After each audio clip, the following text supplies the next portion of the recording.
ब्रह्मा बाबा, नवयुग के तुम निर्माता, नवयुग के तुम निर्माता। योगेश्वर ब्रह्मा बाबा, योगेश्वर ब्रह्मा बाबा, नवयुग के तुम निर्माता, नवयुग के तुम निर्माता।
ओम शांति। हम सभी ने पिछली बार सुना था कराची से यज्ञवत्स ओखा बंदरगाह के लिए रवाना हुए यज्ञ पिता और यज्ञ माता के साथ, और सभी यज्ञवत्स ओखा बंदरगाह पहुंच गए और वहां से ट्रेन के द्वारा माउंट आबू आए। माउंट आबू बहुत ही सुंदर स्थान है।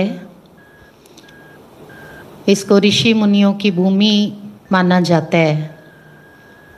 यहाँ का एकांत वातावरण तपस्या के लिए बहुत अच्छा है। आदिदेव की यादगार दिलवाला मंदिर के रूप में स्थापित है। तो यही स्थान प्रजापिता ब्रह्मा कुमारी ईश्वरीय विश्वविद्यालय के रूप में परमानेंट हेडक्वार्टर के रूप में चुना गया। सब यहीं रहने लगे। महाभारत में इसका यादगार आता है कि पांडव जो थे उन्होंने 12 साल वनवास में बिताए और 1 साल अज्ञातवास में वो थे। तो यही यज्ञवत्स लगभग 12 साल बोर्डिंग में रहे कराची में यज्ञ पिता और यज्ञ माता के साथ, और 1-1.5 साल सिंध के लोगों की कुदृष्टि से बचकर गुप्त रूप में ये सत्संग करते रहे। तो ये जो यज्ञवत्स यज्ञ पिता और यज्ञ माता के साथ माउंट आबू आए, तो माउंट आबू में स्थानांतरण कैसे हुआ उसके पीछे भी एक कहानी है। दीदी मनमोहिनी जी जो प्रजापिता ब्रह्मा कुमारी ईश्वरीय विश्वविद्यालय के पहले संयुक्त मुख्य प्रशासिका थे, तो वो सुनाते थे कि जब हम ओम मंडली में थे तो हमारे मित्र रिश्तेदार वो भारत में रहा करते थे और कुछ रिश्तेदार विदेशों में थे और उनका लाखों और करोड़ों रुपयों का व्यापार था। और हमारे रिश्तेदारों को जब मालूम पड़ा कि हम अभी तक कराची में ही हैं, तो उन्होंने निमंत्रण पत्र भेजने शुरू किए और बहुत सारे निमंत्रण पत्र भेजे बाबा को कि हमको मुंबई में भेजा जाए। तो बाबा कहते थे कि ब्राह्मण जो हैं वो किसी भी स्थान पर ऐसे नहीं जाते हैं, बिना प्रयोजन के नहीं जाते हैं। ब्राह्मण अगर कहीं भी जाते हैं तो उनके जाने के पीछे कोई ना कोई उद्देश्य होता है। तो अगर आप वहाँ जाओगी तो आपको वहाँ ईश्वरीय सेवा करनी है। और शिव बाबा का आदेश तो पहले से प्राप्त हो ही चुका था कि अभी आपको पाकिस्तान छोड़कर भारत जाना है। पर बाबा और सभी यज्ञवत्स जो माउंट आबू पधारे उससे पहले मनमोहिनी दीदी आए थे मुंबई अपने रिश्तेदारों के निमंत्रण पर। उन्होंने उनको हवाई यात्रा के टिकट भेजे थे, मनमोहिनी दीदी और उनके साथ कुछ और बहनें। और जब वो एयरपोर्ट पर आए तो कहा कि हमारे रिश्तेदार, मनमोहिनी दीदी बहुत धनाढ्य परिवार के थे, तो कहा हमारे रिश्तेदार फूल मालाएं लेकर एयरपोर्ट पर आए हुए थे और बहुत ही प्रसन्न थे सभी। हमारे आगमन पर। तो वो हमारे गले में फूल मालाएं डालने लगे। तो हमें प्यारे बाबा की शिक्षाएं याद आई और हमने उनको भी उन शिक्षाओं से परिचित कराया। तो हमने उनको कहा कि फूल मालाएं जो हैं वो सिर्फ देवी देवताओं के गले में डाली जा सकती हैं, क्योंकि देवी देवताएं, उनकी आत्मा भी पवित्र है और उनके शरीर भी पूरी तरह से पवित्र हैं। तो हमने फूल मालाएं स्वीकार नहीं की, हाथ में ले ली। तो उनके ऊपर इस बात का भी बहुत प्रभाव पड़ा। उनको बहुत अच्छा लगा कि इनका त्याग कितना ज़बरदस्त है। और उन्होंने हमें अपने घर में 2 कमरे दिए। एक हमारे विश्राम के लिए कमरा दिया, उसकी व्यवस्था की थी, और दूसरा कमरा सत्संग के लिए रखा गया था, क्योंकि हम पहले से ही उनको ये सूचना दे चुके थे कि हम आपके पास जब आएंगे तो हम वहाँ सत्संग करेंगे। तो हम जैसे ही वहाँ रहने लगे तो पहुँचने के तुरंत बाद हमने अपने मित्र और संबंधियों की सेवा करनी शुरू कर दी। हम उस कमरे में सत्संग किया करते थे और हमारे संबंधी उसका लाभ उठाने लगे और अड़ोस पड़ोस के लोग भी आने लगे। तो हमें बहुत खुशी होती थी, आश्चर्य भी होता था और खुशी भी होती थी। आश्चर्य इस बात का होता था कि एक समय था जब हमारे यही संबंधी, जो आज इतना प्यार से इन्होंने हमें निमंत्रण भेज के बुलाया है और हमें फूल मालाएं अर्पित कर रहे हैं और हमारे रहन सहन की इतनी अच्छी व्यवस्था इन्होंने करके दी है, और उससे भी बढ़कर अब ये ज्ञान सुन रहे हैं। तो हम एक समय था ये हमारे ऊपर इतने बंधन डालते थे, इतने अत्याचार करते थे, और आज देखो ये ज्ञान सुन रहे हैं।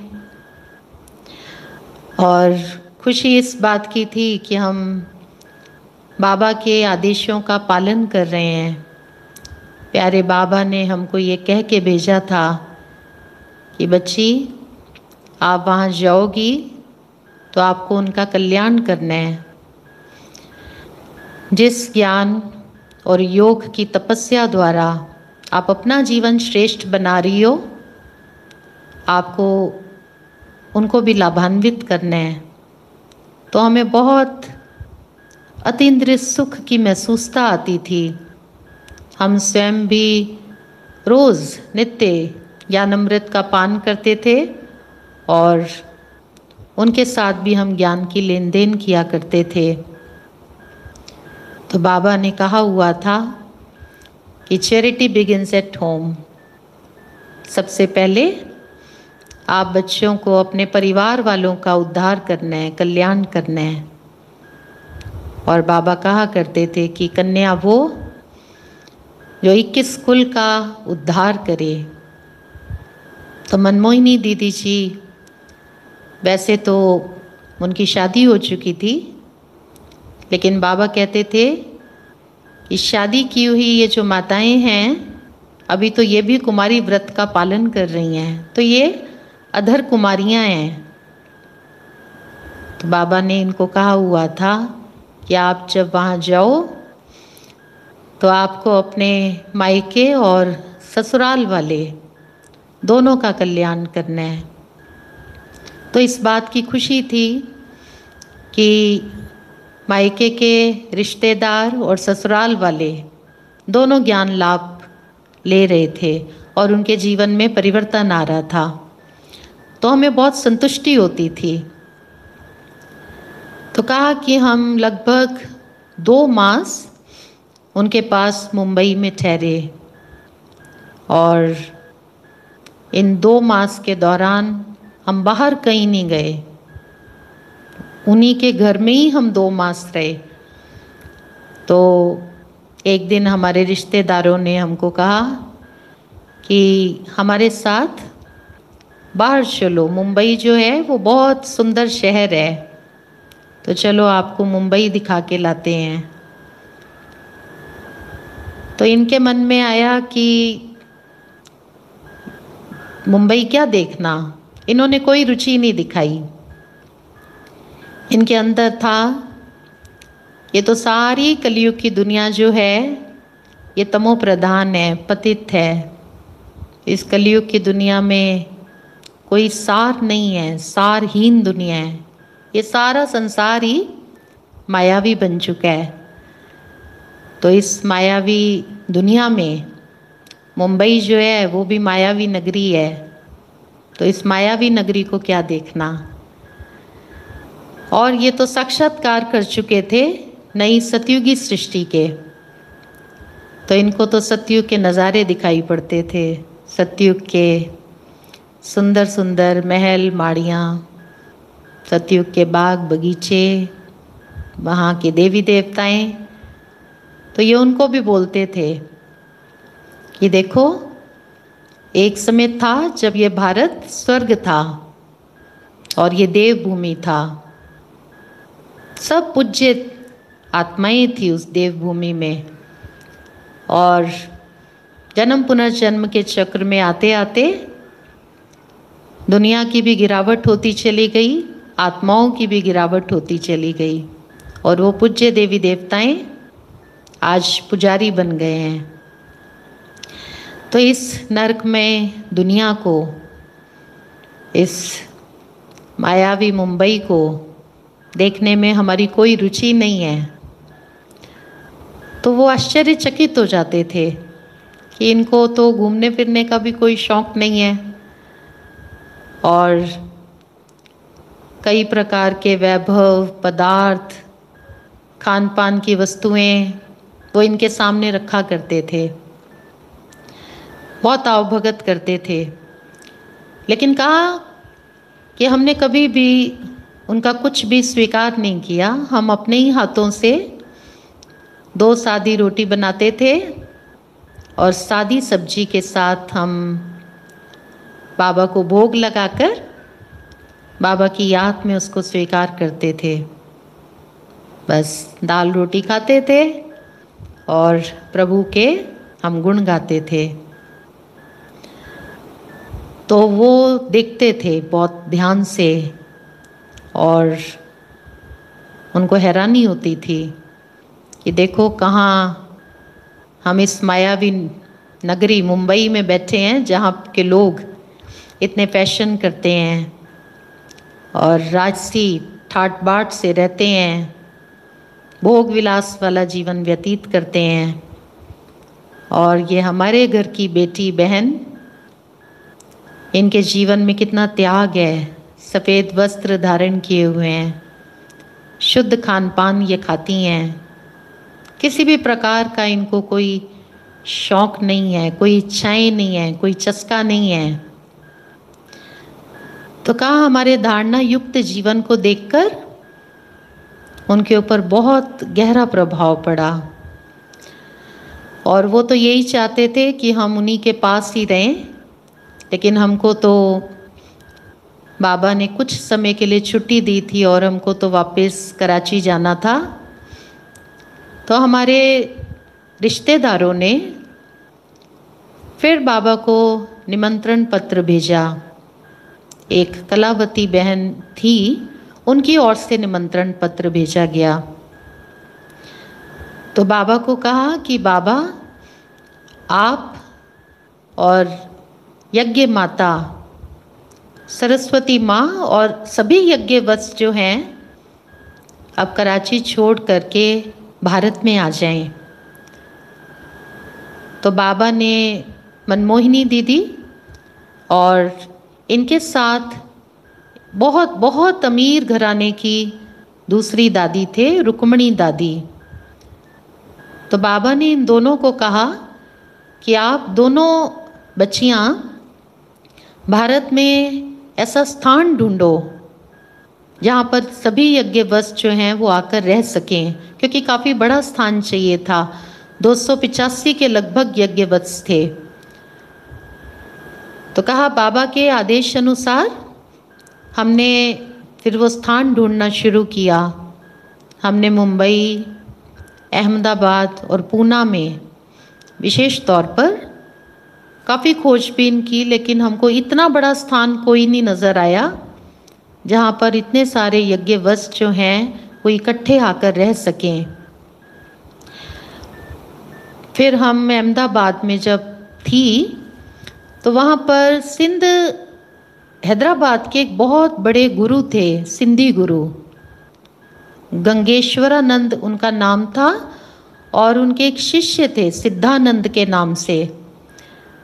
तो वो जो सिंधी गुरु थे का उनको हमारे प्रति बहुत भावना थी, बहुत आदर की दृष्टि से वो हमको देखते थे। तो उन्होंने फिर हमको भवन ढूंढने में सहयोग देना शुरू किया। उन्होंने अपने उस शिष्य को, जिनका नाम सिद्धानंद था, उनको हमारे साथ भेजा और अहमदाबाद से फिर हम आबू आए और आबू से फिर हम ऊपर माउंट आबू पहुँचे। स्थान की खोजबीन हो रही थी, यज्ञ कुंड कहाँ स्थापित होगा। और जब हम माउंट आबू पहुँचे तो सिद्धानंद जी हमारे साथ कुछ दिन रहे और माउंट आबू में भी हमने कई स्थान देखे। पर जितने दिन वो हमारे साथ रहे तो उनका भी बहुत अच्छा अनुभव रहा। कहा कि मैं जितने दिन आप बहनों के साथ रहा, मेरे को बहुत अपने अंदर असीम पवित्रता का अनुभव हुआ। आप बहनों की वृत्ति और दृष्टि बहुत बहुत पवित्र है। मैं दैहिक भान से अपने आप को एकदम उपराम महसूस करता था। स्त्री पुरुष के भान की मेरे को फीलिंग तक भी नहीं आई। देखो, ये था योग तपस्या का चमत्कार, योगी जीवन। इन दादियों की स्थिति हम समझ सकते हैं कितनी ऊंची और कितनी महान होगी। तो वो सिद्धानंद जी जो थे, उन्होंने मनमोहिनी दीदी के साथ फिर वो स्थान ढूंढने में मदद की और वहाँ पर भरतपुर के महाराजा की एक कोठी थी और उस कोठी का नाम था ब्रिज कोठी। तो वो स्थान जो था, जब देखा मनमोहिनी दीदी ने, तो वो काफ़ी बड़ी कोठी थी और उस स्थान को देख करके उनको लगा कि यहाँ पर सभी यज्ञवश सुविधापूर्वक रह सकते हैं, उनके आवास निवास का यहाँ पर अच्छा प्रबंध हो सकता है। पर वो कोठी काफ़ी समय से खाली पड़ी हुई थी, इसलिए इतनी अच्छी नहीं दिखाई पड़ती थी। तो मनमोहिनी दीदी को मन में ये भी विचार आया कि ये कोठी इतनी अच्छी नहीं है, ये यज्ञ पिता, यज्ञ माता और यज्ञ वत्सों के रहने के अनुकूल नहीं है। फिर साथ ही साथ उनके मन में विचार आया, उनको बाबा के महावाक्य बुद्धि में गूंजने लगे। तो बाबा ने पहले से ही कहा हुआ था कि अंत में आप सभी यज्ञवत्स पर्वतों पर जाकर के तपस्या करेंगे और राजा महाराजाओं की कोठी में रहेंगे। तो कहा, जब बाबा के ये महावाक्य मुझे याद आए तब मेरे को ऐसे विचार आया, मेरे को ऐसे टचिंग हुई कि हो ना हो यही वो कोठी है और यही माउंट आबू का वो पर्वत है जहाँ पर हम सब यज्ञवत्सों को रहना है। बाबा ये भी कहा करते थे कि अंत में आप सभी यज्ञवत्स पर्वतों पर तपस्या करते करते शरीर छोड़ देंगे और बहुत ऊंचे ऊंचे पर्वतों पर आप होंगे और वहाँ से आप इस पुरानी दुनिया का, इस सृष्टि का महाविनाश देखेंगे। तो कहा, जब मेरे को बाबा के ये महावाक्य याद आए तो मुझे पक्का हो गया कि यही वो स्थान है। और माउंट आबू से फिर मैं अहमदाबाद आई और अहमदाबाद आकर मैंने प्यारे बाबा को कराची में फ़ोन किया और बाबा को सुनाया सारा समाचार। और सुनने के तुरंत बाद एकदम बाबा बोले, यस, हाँ बच्ची, ये स्थान ठीक है। तो कहा, मेरे को ऐसे महसूस हुआ कि जैसे बाबा पहले से ही इस स्थान के लिए तैयार थे। बाबा के मन में इस स्थान के लिए पहले से ही योजना थी। और फिर प्यारे बाबा ने, यज्ञ के एक बहुत वरिष्ठ भाई थे और उनका नाम था विश्व किशोर भाऊ के नाम से सब उनको प्यार से पुकारते थे। तो बाबा ने विश्व किशोर भाऊ को फिर वो ब्रिज कोठी लेने के लिए और सबके आवास निवास का प्रबंध करने के लिए भारत में भेजा। विश्व किशोर भाई जो थे, लौकिक जो उनका परिचय था, वो ब्रह्मा बाबा के लौकिक में भतीजे थे। और हीरे जवाहरात का जो धंधा था उनका, तो बाबा ने ही उनको हीरे जवाहरात के कार्य में निपुण बनाया था और उनका बिजनेस शुरू कराया था। और बहुत अच्छा बिजनेस चलता था उनका, बहुत अमीर थे वो भी। तो विश्व किशोर दादा, उनको ब्रह्मा बाबा के प्रति बहुत बहुत प्यार था, जिगरी सम्मान था।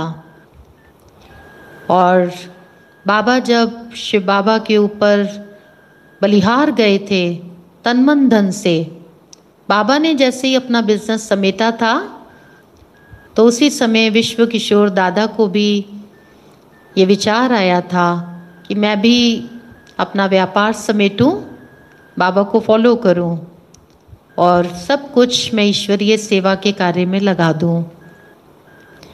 तो ब्रह्मा बाबा ने उनको कुछ समय रुकने के लिए कहा और कुछ समय रुकने के पश्चात फिर बाबा ने उनको भी आदेश दिया कि बच्चे, जैसे आपकी इच्छा, आप समर्पित होना चाहते हो तो आप अपना बिजनेस समेट दो और आप शिव बाबा के कार्य में अपने धन को भले सफल करो। तो विश्व किशोर दादा, उन्होंने ब्रह्मा बाबा का पूरा पूरा अनुसरण किया। तो उनको भी अपने व्यापार से जितना भी धन राशि मिली, उन्होंने इसको इस ईश्वरीय यज्ञ में सेवार्थ सफल कर दिया। जैसा उनका नाम था वैसे ही उनके अंदर गुण थे। उनका नाम विश्व किशोर, और उनके मन का ये संकल्प था कि यहाँ पे भी मैं बाबा को फॉलो करूँ। और सतयुग में जब ब्रह्मा बाबा प्रथम नारायण के रूप में जन्म लेंगे तो वहाँ पर भी मैं उनका किशोर बनूँ, प्रथम नारायण का शहजादा। और बाबा कहा करते थे कि इस बच्चे ने ऐसा ही पुरुषार्थ किया भी है।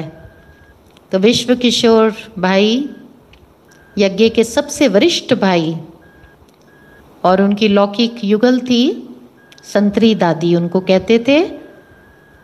उनके अंदर भी बहुत लगन और बहुत त्याग की भावना थी। तो दोनों बाबा के यज्ञ में पूरी तरह से समर्पित हो गए थे। विश्व किशोर भाई सारे यज्ञ की लिखा पढ़ी के कार्य करते थे। बहुत, ऐसा कहना चाहिए, विचारवान थे, बुद्धिवान थे, बहुत अनुभवी, ईमानदार, वफादार, त्याग वृत्ति वाली आत्मा, सारा यज्ञ का कार्य संभालने वाले। और जब कोई उनसे पूछते थे कि क्या आप इस संस्था में सेक्रेटरी हैं, आपका इस संस्था में क्या पद है, क्या स्थान है, तब विश्व किशोर भाई हमेशा बहुत नम्रता से, बहुत निर्माणता से ऐसा कहा करते थे कि मैं तो शिव बाबा का सेवक हूँ। और जब कभी वो लिखा पढ़ी के जो भी कार्य करते थे तो उसमें भी जब वो साइन किया करते थे तो उसमें भी वो यही लिखा करते थे, ईश्वरीय सेवक, प्रभु का सेवक। तो विश्व किशोर भाऊ आए और उन्होंने ये ब्रिज कोठी इसको लिया। 1950 में ब्रिज कोठी ली गई और बाबा, यज्ञ पिता, यज्ञ माता और यज्ञ वत्स जब ओखा बंदरगाह पर पहुँचे तो मनमोहिनी दीदी जो उनके आने से पहले ब्रिज कोठी को सब तैयार कर रही थी, तो तैयारी करते समय मनमोहिनी दीदी ने वहाँ पर एक बहुत लंबा और मोटा सा सांप देखा था। तो मनमोहिनी दीदी के मन में विचार चला कि शायद मैंने गलत स्थान ढूंढ लिया है, यहाँ तो सांपों का वास है।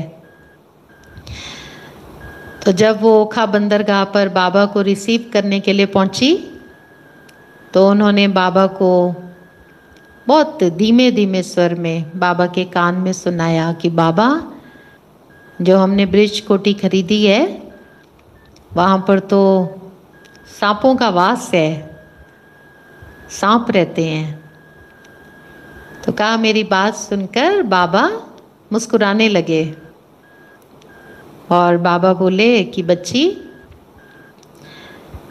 आज की मनुष्य आत्माएं जिनके अंदर काम, क्रोध, लोभ, मोह, अभिमान, ये 5 विकार हैं, ये 5 विकारों का विष जो है ये सांप के विष से ज़्यादा जहरीला है। तो हम तो बच्ची शुरू से सांपों से मुकाबला करते आ रहे हैं, तो ये जो सांप है ये उसके आगे क्या है।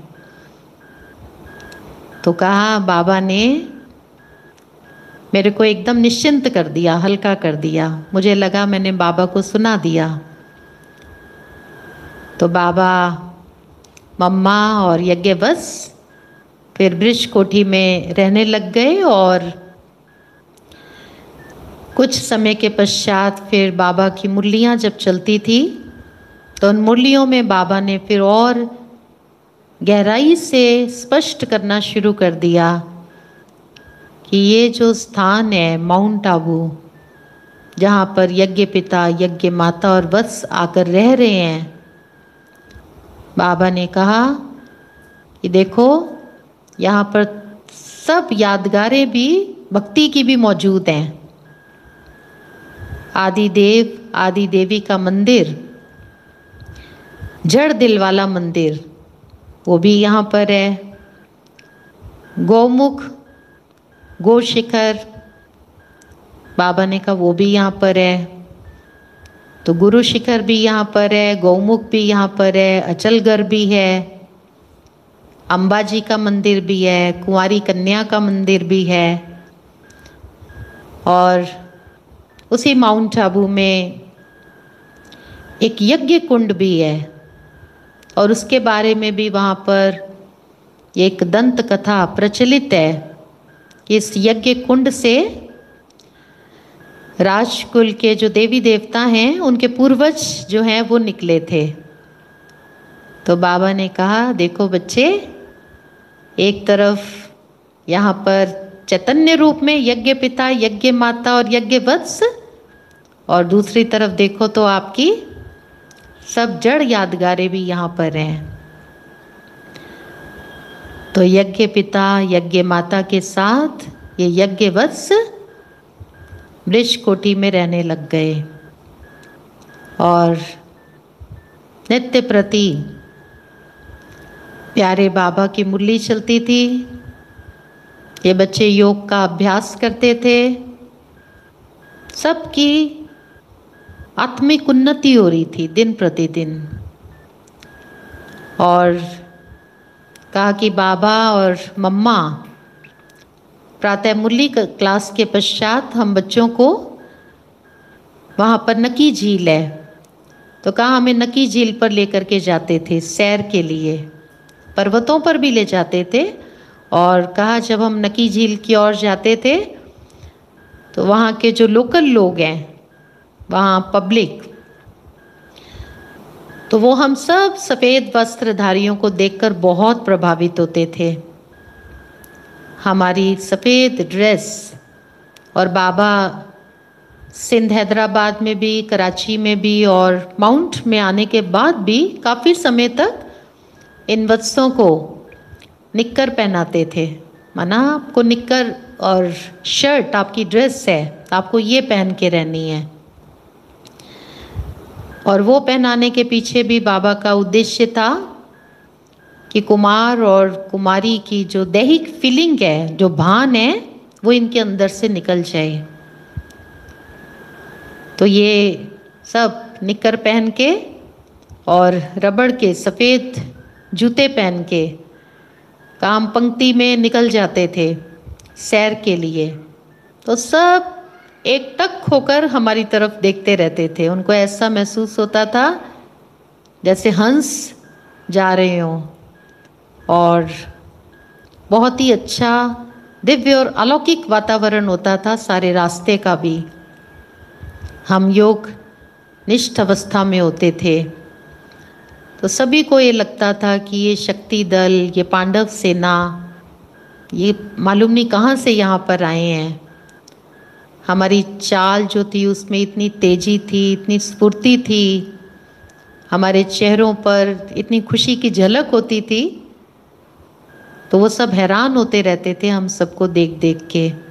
कुछ बड़ी आयु की बहनें भी थी, कुछ भाई बड़ी आयु के थे, तो वो लोग बहुत हैरान होते थे कि इनके अंदर इतनी स्फूर्ति, इतना उमंग उत्साह कहाँ से है। तो बाबा हमको पर्वतों पर भी लेकर के जाते थे, और दादी प्रकाश मणि अपना अनुभव सुनाते कि जब हम पर्वतों पर बाबा के साथ जाते थे सब यज्ञवत्स, तो उस समय बाबा की शारीरिक आयु लगभग 74-75 साल तो होगी ज़रूर। पर कहा बाबा जो है छोटी आयु वालों से, बाबा की जो स्पीड थी चलने की वो बहुत तेज़ होती थी, बहुत तेज़। कभी कभी बाबा विनोदपूर्ण लहजे में जैसे कहते थे कि बाबा कहते, बच्चे देखो कहलाते हो अपने को शक्ति से ना, और अपनी चाल देखो, इतनी छोटी आयु है और चलते कैसे हो। और अपने लिए बाबा कहते थे कि बच्चे मेरे अंदर तो शिव बाबा की भी प्रवेशता है, तो मैं तो डबल इंजन का काम करता हूँ, शिव बाबा मेरे साथ है ना, तो इसलिए मेरी जो स्पीड है वो तेज है। तो पर्वतों पर बाबा इन यज्ञ वस्तुओं को ले जाते थे, और वहाँ पर फिर सबको बाबा तपस्या में बिठा देते थे। सब शिव बाबा को याद करते थे बहुत प्यार से।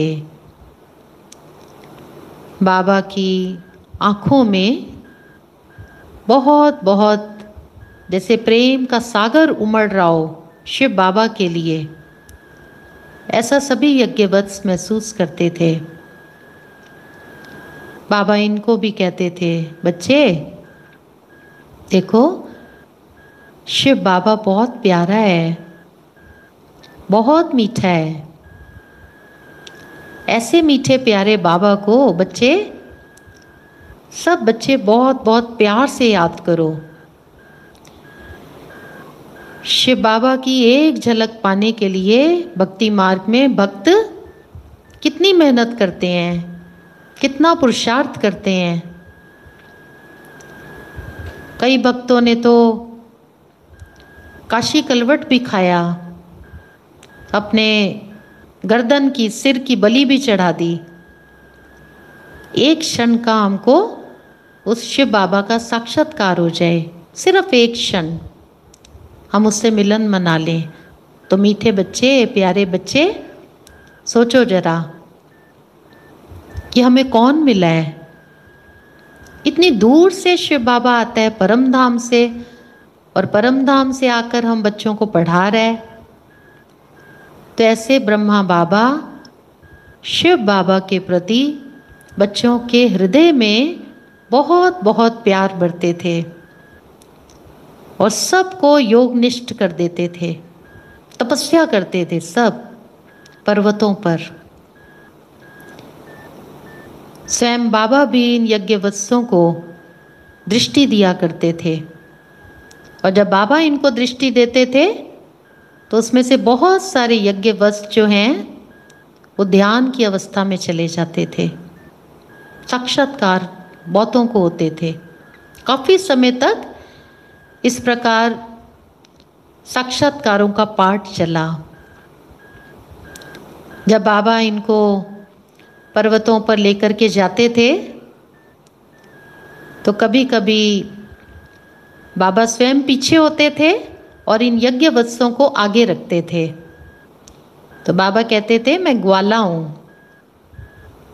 और आप सब गैया हो, तो कोई गाय इधर उधर ना हो जाए, इसलिए मैं ग्वाला आप सबकी संभाल करूँगा। और कभी बाबा आगे हो जाते थे और ये यज्ञवत्स पीछे पीछे आते थे। तब बाबा कहते थे मैं पंडा हूँ, मैं आगे आगे आप सबको रास्ता दिखाऊंगा, मेरे को फॉलो करते पीछे आते जाओ। तो बहुत ही रमणीक तरीके से बाबा ने इन यज्ञवत्सों की पालना की। सुबह क्लास होता था, क्लास के बाद सब चैम्बर में जाते थे, बाबा के रूम में।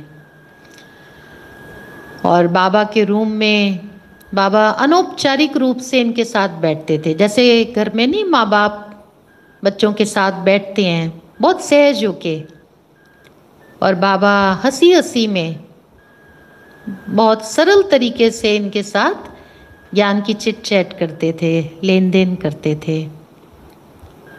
और फिर बाबा इनको प्रोग्राम देते रहते थे कि आज चैम्बर के बाद बाबा आप सबको फिर पर्वत पर लेकर के जाएगा। और बच्चे आज तो बाबा पर्वत पर आप सबको पिकनिक कराएगा, ज्ञान की चिट चैट करेगा बाबा। आज बाप दादा आप बच्चों को कहानी सुनाएंगे पर्वतों पर। तो बाबा इन यज्ञवत्सों के लिए टोली तैयार कराते थे, पिकनिक के लिए अच्छी अच्छी चीज़ें खाने पीने की। और फिर बाबा इनको लेकर के जाते थे पर्वतों पर, और वहाँ पहुँचने के बाद फिर बाबा इनको बहुत प्यार से ज्ञान की शिक्षाएं देते थे अनमोल। इनके साथ ज्ञान की चिट चैट करते थे। घर में जैसे बाप दादा कहानी सुनाते हैं बच्चों को, तो बाबा भी इनको सृष्टि के आदि मध्य अंत की कहानी सुनाते थे। बाबा कहते थे बच्चे देखो, शिव बाबा को अपना हाथ तो है नहीं, तो शिव बाबा किसके हाथ यूज़ करेगा? तो शिव बाबा तो इसी तन में प्रवेश करता है, तो वो हाथ तो यही यूज़ करेगा ना बच्चे। तो बाबा अपने हाथों से बच्चों के मुख में टोली डालते थे, और बाबा उनको साथ साथ उस टोली का महत्व भी बताते थे कि यज्ञ का एक एक कणा बहुत बहुत मूल्यवान है। ये शिव बाबा को स्वीकार कराया हुआ है, ये भोग है बच्चे, इसको बहुत चाव से, बड़े प्यार से इसको स्वीकार करो। तो काजरों पर जाते थे बाबा के साथ, हमें इतनी खुशी होती थी, इतना नशा होता था, हमें तो ऐसे लगता था पता नहीं कि ऊपर जाके जैसे कोई स्वर्ग की प्राप्ति होने वाली हो। तो बाबा ने इस प्रकार इन बच्चों की बहुत रमणीक तरीके से भी पालना की। और उसके बाद भी अभी परीक्षाएं जो हैं वो रुकने का नाम नहीं ले रही थी। बाबा जब ब्रिज कोठी में आए तो एक तरफ तो इनकी पढ़ाई चल रही थी, ये नित्य योग का अभ्यास कर रहे थे, पर साथ ही साथ ब्रिज कोठी जो थी वो एक ऐसा स्थान था जो शहर का, जिसको बाहरी हिस्सा कहना चाहिए, बीहड़ सा स्थान, सुनसान, निर्जन, और काफ़ी समय से ब्रिज कोठी जो है वो खाली पड़ी हुई थी। तो वहाँ के कई लोग ये भी कहते थे कि यहाँ पर भूतों का वास है, और अचानक से कभी कभी कोई भी वन्य जीव, जंतु वो वहाँ पर प्रकट हो जाते थे। पर ये जो यज्ञवत्स थे, ये किसी भी प्रकार की परीक्षा से कभी घबराए नहीं। बाबा इनको कहते थे, बच्चे देखो, जो लोग घर बार छोड़ करके जंगलों में जाते हैं, सन्यासी बनते हैं, वो सन्यासी ऐसा योग लगाते हैं और योग से ऐसी सिद्धियां प्राप्त करते हैं, बीहड़ जंगलों में, सुनसान स्थानों पर जाकर ऐसी तपस्या करते हैं कि उनके इर्द गिर्द जो भी हिंसक जानवर होते हैं, पशु होते हैं, देखो बच्चे, वो उनको शांत कर लेते हैं। वो तो वहाँ जाके ऐसी सिद्धि प्राप्त करते हैं और ऐसी परिस्थितियों का सामना करते हैं। और यहाँ पर तो आप बच्चों के पास खुद ही ये परिस्थिति चल के आई है, यानी आप ड्रामा अनुसार आप ऐसे स्थान पर आकर के बैठे हो जहाँ पर ये परिस्थिति है। तो इस परिस्थिति को भी आप बच्चों को अपनी आत्मिक स्थिति से, ज्ञान निष्ठ अवस्था से आपको इसको पास करना है।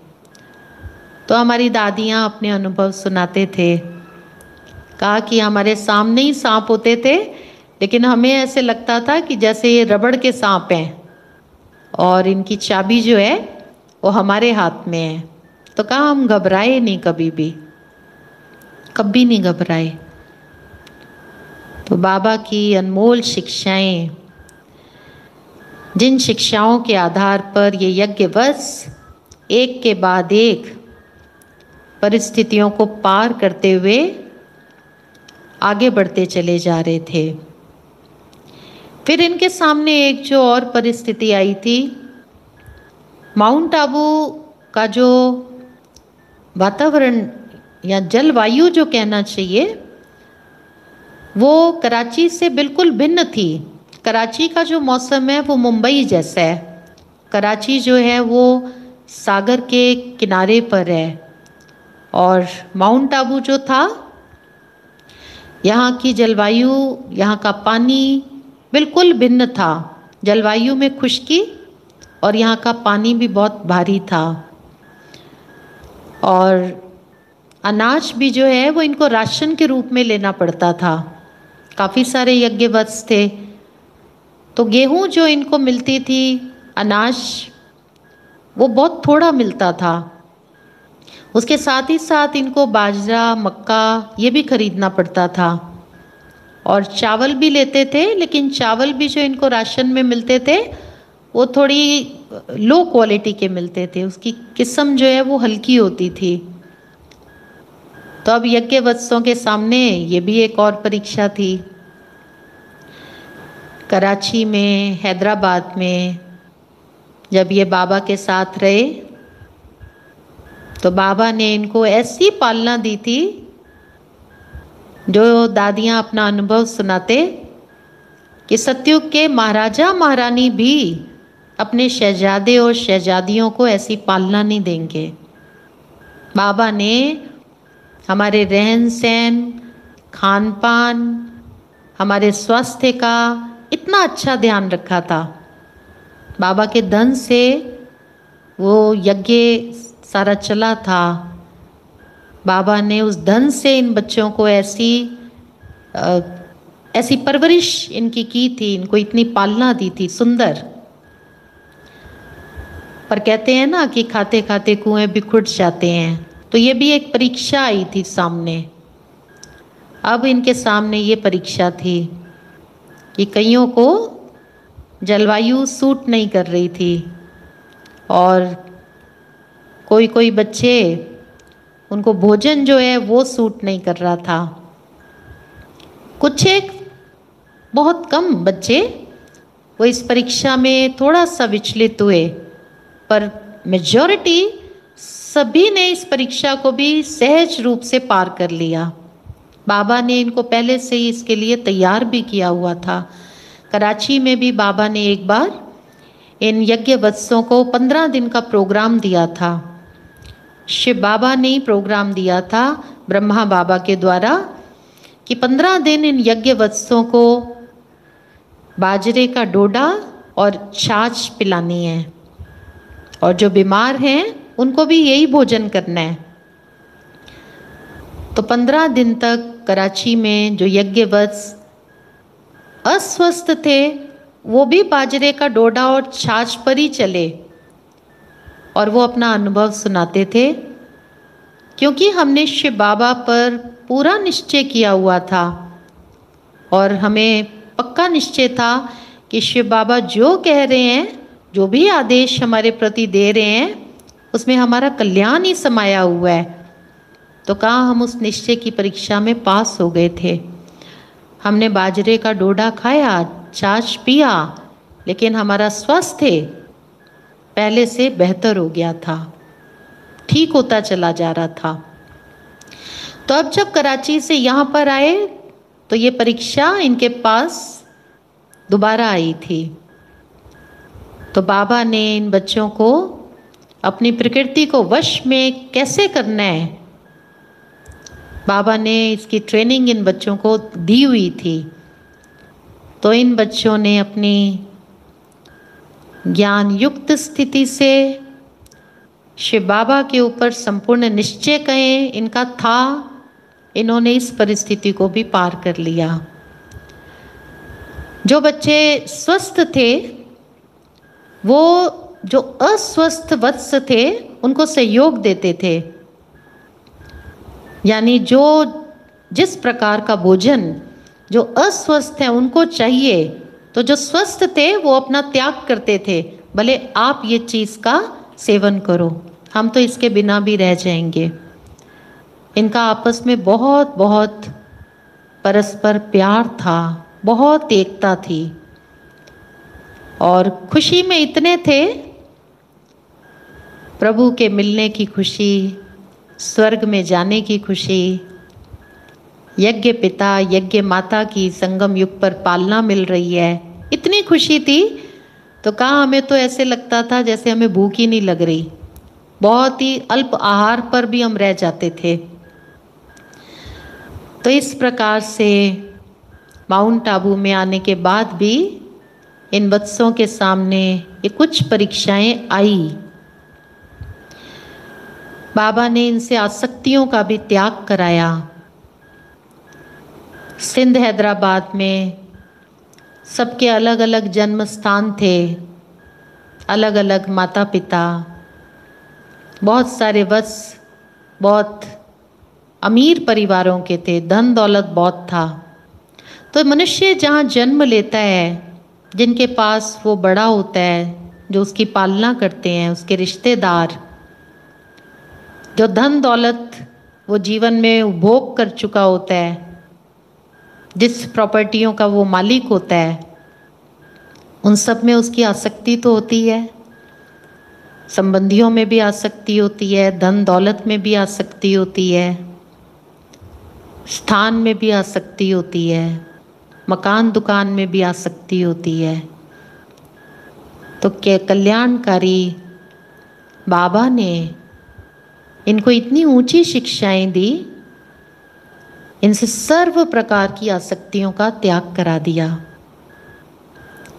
इनकी बुद्धि में सिर्फ और सिर्फ अपने जीवन का लक्ष्य था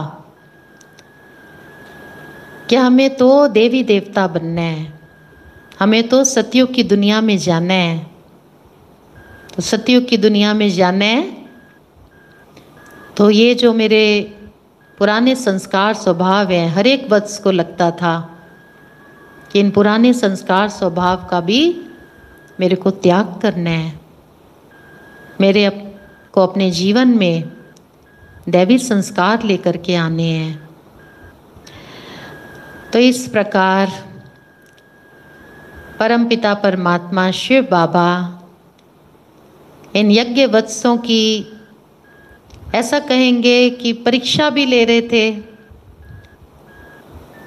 जब कोई समुद्री जहाज एक स्थान से दूसरे स्थान की ओर रवाना होता है और रास्ते में जब तूफान आते हैं,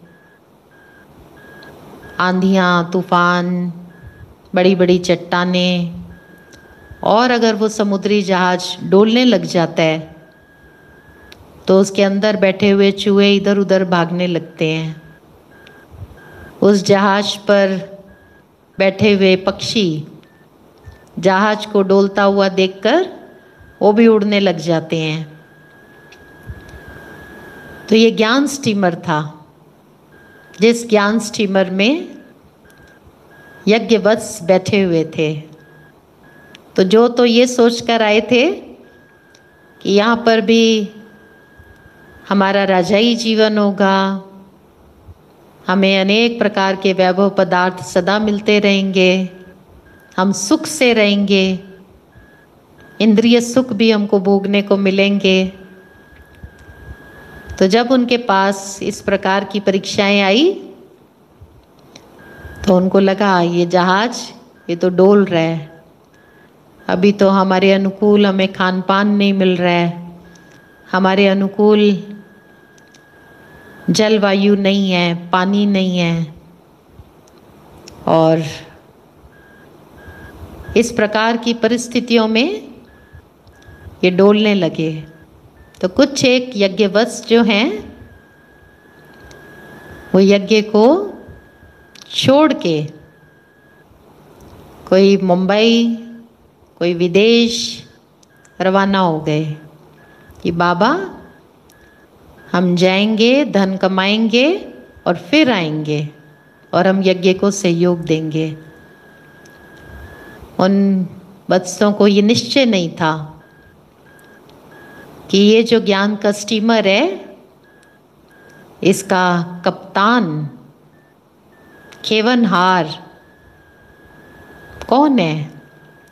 वो स्वयं परमपिता परमात्मा शिव बाबा है। तो शिव बाबा शुरू से इन यज्ञ वत्सों की संभाल करते हुए, इनको अनेक परिस्थितियों से पार कराते हुए इस ज्ञान स्टीमर को आगे बढ़ा रहे थे। पर जब थोड़ी सी परीक्षाएं आई, थोड़ा सा जहाज हिला, सत्य की नाव हिलती डुलती है लेकिन डूबती नहीं है। तो जब थोड़ी हिली डुली तो जो कच्चे थे वो चले गए और जो पक्के थे वो रह गए। तो इसके बाद यज्ञ पिता और यज्ञ माता के साथ जो इन वत्सों का कल्याण कर रहे थे, ये बच्चे रह रहे थे। फिर यज्ञ पिता और यज्ञ माता ने इन वत्सों को आगे भारत देश में चारों दिशाओं में भेजना था ईश्वरीय सेवाओं के लिए, अनेक आत्माओं को इस ईश्वरीय ज्ञान और योग का लाभ पहुंचाने के लिए। तो पिताश्री ने और यज्ञ माता ने इनको फिर आगे के लिए प्रशिक्षण देना, ट्रेनिंग देना शुरू किया। तो अगले भाग में हम सभी सुनेंगे। तो ब्रह्मा बाबा और मम्मा ने इनको किस प्रकार ट्रेनिंग दी, वकीलों को कैसे ज्ञान सुनाना है, डॉक्टर्स की कैसे सेवा करनी है, व्यापारियों को कैसे आपको उठाना है, प्रवृत्ति मार्ग वालों का आपको कैसे उद्धार करना है। तो बाबा ने और मम्मा ने इनको सब प्रकार का प्रशिक्षण दिया और ये यज्ञवत्स ज्ञान गंगाएं बनकर फिर भारत के चारों दिशाओं में सेवा करने के लिए निकले। तो सबसे पहले सेवा केंद्र कहाँ खुला? वो फिर हम अगले भाग में सुनेंगे। ओम शांति।